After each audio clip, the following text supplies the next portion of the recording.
Salam, hər vaxtınız xeyir olsun. Yenə bir sualımız var. İnsanlarda zamanla göz rəngi dəyişərmi? Bəli, insanlarda zamanla göz rəngi dəyişər. İnsan yeni doğulanda əksər hallarda göz rəngi daha açıq olur və illər keçdikcə gözümüzün rəngi daha da tündləşməyə başlayır. Yəni pigmentlər əmələ gəlir və əksər hallarda artıq 2 yaşda, 3 yaşda olan bir rəng ömrümüzün böyük hissəsi eyni rənglə davam edirik.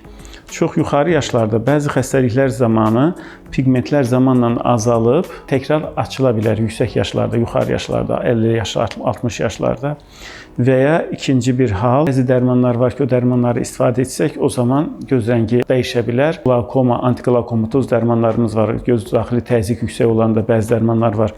Prostaglandin, o qrup dərmanları yazanda xəstələr bir müddətdən sonra göz rənglərində dəyişiklik olur.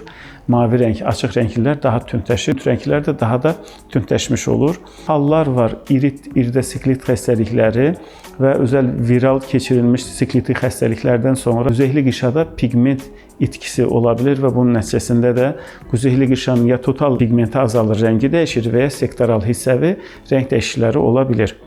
Yəni sualınıza belə bir cavab verin. Bəli, insanlarda həyatı boyu göz rəngində dəyişikliklər ola bilər.